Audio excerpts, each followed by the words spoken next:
Hey garden friends, welcome to Just Keep Blooming. My name is Carol and we are at week 8 garden update, and I am doing this as a part 2. The garden is growing so fast that I don't want to cram everything in one long video. So please enjoy the second half of my garden and remember to just keep blooming.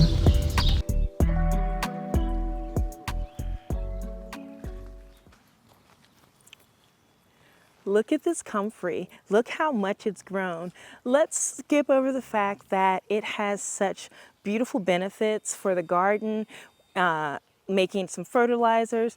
It is absolutely gorgeous. I had this on the side of our house and I really didn't even pay that much attention to it. This would be such a beautiful soft hedge, or even a great perennial in the front garden up by the stone, to kind of create like a little bit of a, I mean, it's so gorgeous and it just dies back to the end, so I'm excited for this. The way it looks, like the way I could talk about it all day.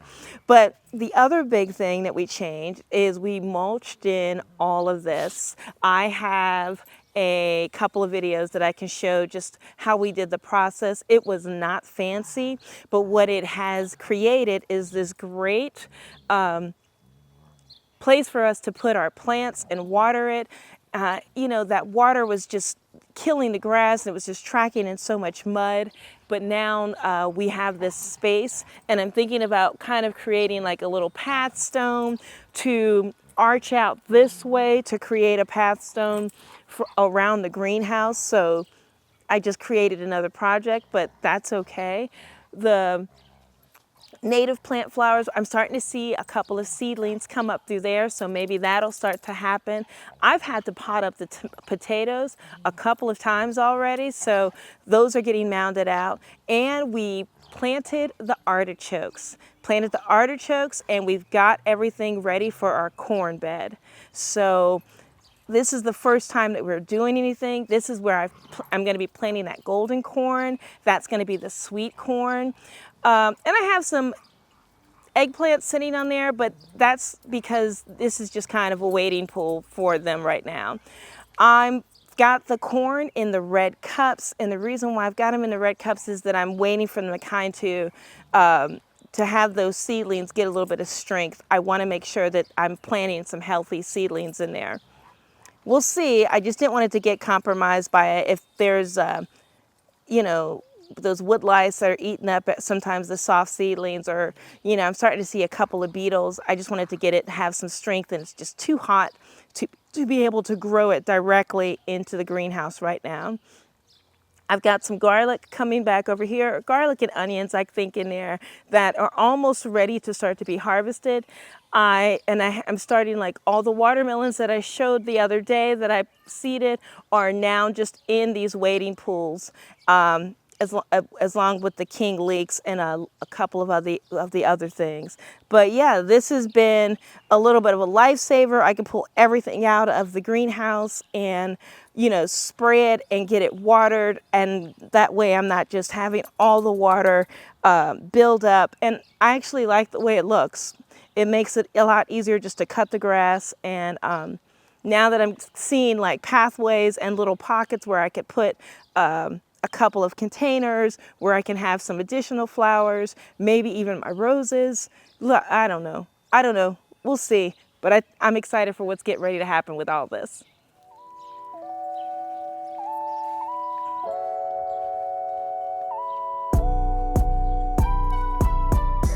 Okay, everything is planted up, and these beds had been empty for so long. So a little heads up, I went ahead and did all the weeding, and then I did a little bit of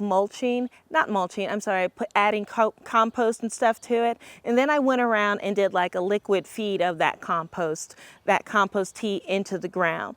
So this ended up being unexpectedly where I put our hot peppers, or at least our jalapenos and some of our Hungarian wax peppers. I had been saying for weeks that those green stalks are garlic. I don't know what I was thinking. That is where I have planted from last year's leeks, because I grabbed one out thinking I was getting a garlic for some food last week, and I was like unexpectedly got the yummiest leek that I've ever seen. So I've got a couple of American flag leeks in there, which is nice because in the front here is where I started my next leek bed, and then I have in the middle where I put my two varieties of eggplants. I have the big, the globe, and then I have the smaller, what were they? Yes, I have the Black Beauty and I have the Millionaire. So a lot of these I started from seedling. I still do have some of the ones that I started from seed that are trying to get a little bit bigger, but like I had said before, a lot of my seedlings got stunted. But we've got eggplant in here, Hungarian peppers. I planted a few of my zinnias onto the side, as well as I planted some calendula on there. And so I'm excited to see what this bed looks like. I've got lettuce popping up in here along with some purple lettuce. And then we've got some purple kale that's coming through here. I put one of my Paul Robeson's tomatoes that I'm hoping I can get it to trellis up on here. So I have the bigger Paul Robeson tomatoes that I can use this as my trellis on here. Here at the bottom, I also did one of my squashes. I did it that kiri squash that I had started from seed, and I thought I was going to get two. These are my favorite squash, and so I'm really hoping I'm going to start another one just because it looks like the germination rate on those seeds that I got is kind of poopy poo, but it could be me, not throwing shade.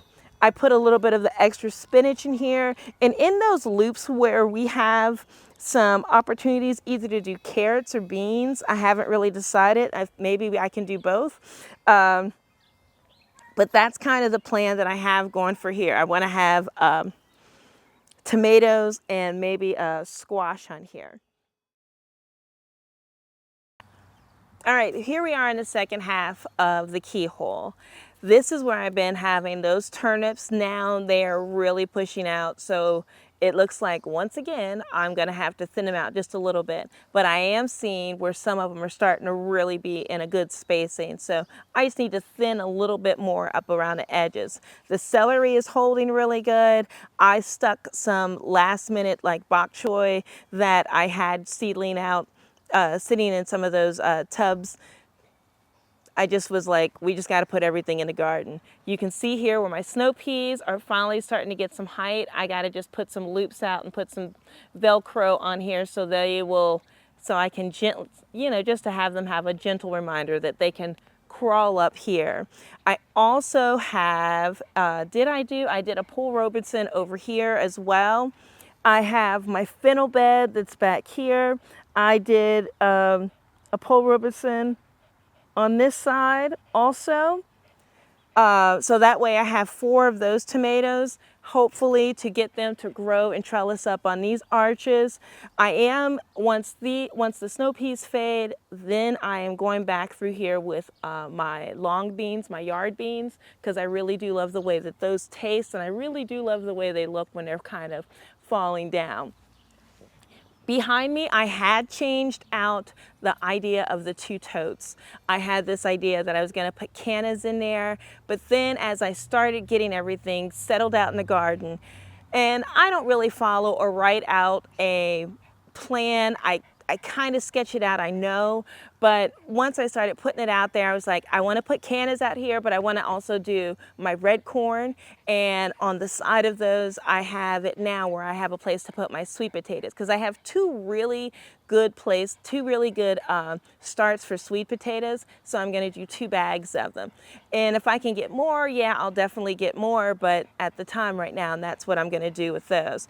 In the front of these beds, I finally put all of my started planting these up. This is what I'm doing with my extra sunflowers. So hopefully I'll have sunflowers somewhat dotting like the whole outline of my backyard. I think that'll look wonderful. In the two, that's where I put that dinosaur kale, because the way dinosaur kale looks as it grows, one, it's my favorite kale. It's the easiest one I love to cook with, but you know, that way when it starts pushing up, and if I can't stay on top of it, it's still a beautiful plant. And then we dotted marigolds in there.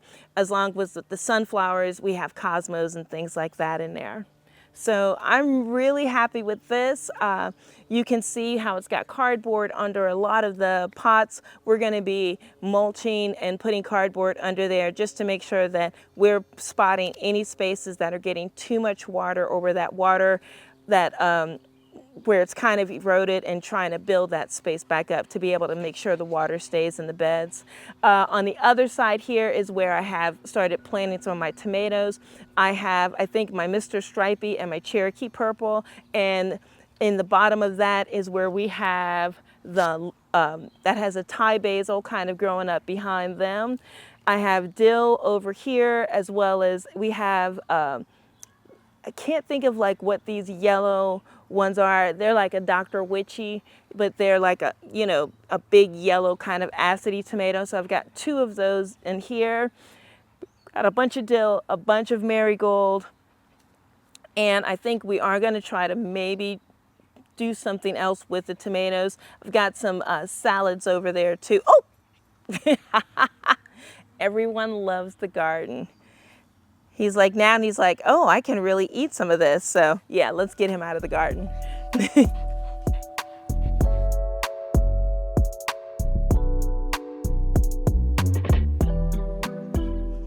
Okay, friends, this bed has been probably the one that's been going on the longest. It's got our radishes in there. I rehoused some cilantro, so I've got a nice round of cilantros from volunteers that had been coming up in this garden. And I put our sweet peppers in this bed. So I have some of those purple, peppers, followed behind by a thing of sweet banana peppers, and then behind that is where I have like my California green. But at the very end, just because we're trying to get a little bit of space or some greenage in between the grasses that kind of happen in the people's next door, I peppered in a couple of my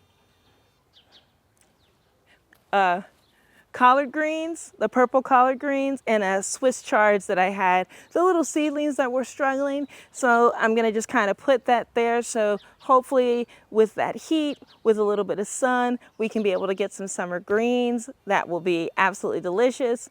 You can see the snow peas that are coming up on here. And I also planted tomatoes in this bed. And this is where I have like my sweet 100s that are gonna arch on this trellis.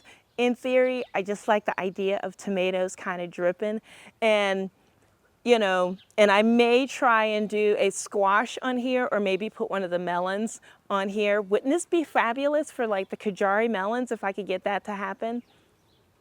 Anything could happen, you know. So, and then in this bed here is where I put my Roma tomatoes, as well as, what was the other thing that I had put there? I gotta double check. I said, I know I put my Roma tomatoes, and I put 3 of something, oh, like the Beef Masters. Beef Masters, I might have those switched. That might be where my sweet yellow tomatoes are, and these are my red Beef Masters. Yes, that's where those Beef Master tomatoes are. So those are kind of like those big sandwich mixers. I do have a bowl of volunteers that came up in this bed, and so when I didn't want them growing up in that bed, so I put them in pots, and I'm going to wait to see where they are. I'm hoping, fingers crossed, that those are those Ohio German pink, or maybe even my black crim from last year, because those ones I'm, you know, struggle to get, you know, seedlings with, and they seem to be taking a long time. My ginger seems to be doing okay. I went ahead and dug into the pot just to see if it wasn't dead, but it is starting to slowly do a couple of sprouts. So I've been just making sure that she's watered and covered up so that way she can start sprouting. In this one is where I put one of those cannas that I started in the greenhouse, and you can see how much leaf is being pushed off of her. It is absolutely beautiful. So I feel like right now I'm calling a huge win with starting those a few weeks early in the greenhouse. And of course the horseradish, which is next to that. Always gonna do a lilac check. She looks so beautiful right now, even with just all the green. I'm just waiting, I'm counting the days so I can get that fragrance. As you can see, we did a heavy mulch on this area here. Our beds, or at least our grass, anytime I put a pot down, I forget if I don't have it like lifted up on something, it kills the grass within like 5 days. So this area had been dug up by the groundhog. It had had different types of pots there. So we did a heavy cardboard mulch, and we'll probably put a little bit more. We're thinking of rounding out this whole corner and matching it with that with like 1 or 2 stones. I moved the lemon balm over here where it can get some nice sun. And I just think that, I don't know, this old bird is one of the first things that we had at our old apartment that we kind of put in the backyard. It's supposed to be a bird feeder, but it's not super practical, but it's kind of cool. I think you're supposed to put, mostly squirrels just get in there whenever we put bird seed in there. As you can see in the blueberries, they're coming through. I was hoping they'd be a lot bushier, so I'm still like learning how to really manage them, but I do think what I did earlier really pushed forth what's happening this season. I think if I didn't do anything, it would have looked a lot worse. You can see where the chamomile is really starting to come through and pop up on the whole bed. It's still really early, so it's kind of doing that. And even I've got a couple of little blueberry, it looks like from the flowers and things like that, we might have a couple of blueberries. I think one of the things that I need to do is I definitely need to net it and get it prepared for the birds, because I mean, now that I think of it, like, why would I put a bird feeder right next to my blueberries? That's insane. But we're gonna get it taken care of. So over here with the mint garden, it looks wonderful, and I've been having so much fun with all these mints. I'm almost gonna grab a couple of more and figure out how I can, I don't need to start another full mint garden, but since I might get a couple of pots of something. With mint, you can do a couple of pots. And then I have covered up the blue potatoes. I've potted those up or mounded those up a couple of times. Those roots are just shooting up really cool stuff, so that's very exciting. I have it all on the platform here, so it's real easy to water. And I moved the bee balm here because when I realized that it was really starting to grow and it shoots out like those pretty flowers, I think that will be really beautiful because it's going to be on the other side from like where the honeysuckle is, in between like the strawberries. I think that'll just be a beautiful moment in the garden. So this has probably been the one thing that's changed over here, and this is where I repurposed that tote. I was looking for a beautiful place for my butterfly peas, and so I had this sitting in the V-Grow, and I don't think I'm going to grow anything vertically in the V-Grow like that, but I didn't have a proper sunny place for the snowflower pea, for the butterfly peas. And I did one more thing of corn, so I'm thinking of, I'm going to do my blue gem corn, and that corn doesn't get super big, and then trellis up my butterfly peas on there. So that's what this little garden is. And it'll hopefully create a nice little entry spot and hide a little bit of the garden junk that we are trying to figure out what's the best way to do, but eventually we'll get that all organized. I've got some lemongrass here in one of the blue pots, and the way these strawberries look, they just look fabulous. I think I am going to do a little bit more refill and top them off with compost and a little bit more straw. I know that they're pushing up a lot of green. I know that, I mean, and the leaves look really, really nice.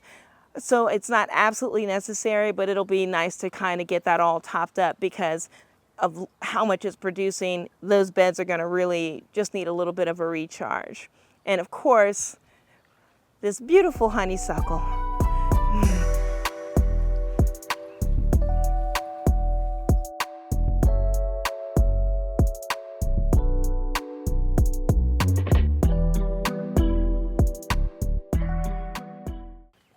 Ta-da! Look at the V-Grow. As I had said last week, I just decided with the garlic that was going to be coming up soon, I started planting in it. So I have all the rest of my broccoli in there. I have a couple of marigolds. I have a nice little cilantro patch. And I have these beautiful like Siberian irises that are coming up, and they're nice and wispy. These irises were a gift from my friend Karen that I worked with years ago. I know she's no longer here with us, and so it's nice to have that sweet reminder in the garden. The flower pots are looking wonderful. We had so much rain the past couple of, over the past couple of days, so the garden is doing well. The V-Grow needs to be topped off a little bit more. I am trying to decide if I want to do my zucchini in here along with my hollyhocks. I don't know. Or if I wanted, I mean, I normally was going to do this as my hot pepper bed, but when I planted all my hot peppers, I was like, oh, okay, well, I guess that's not what that is anymore. So I'm still trying to figure out like what I can plant in here. I have a lot of zucchini. I have a couple of small melons. I want to be able to do maybe some sunflowers. I've got holly. I've got a ton of zinnias still. So thank you so much, friends, for joining me today in the garden. I might have to break up the tours into 2 parts going forward, just so I can be able to show you all the things that are growing. Let me know if you have any suggestions or anything like that. I look forward to hearing about your gardens and all the good things that are growing. Thank you so much for letting me share. Please take care and just keep blooming.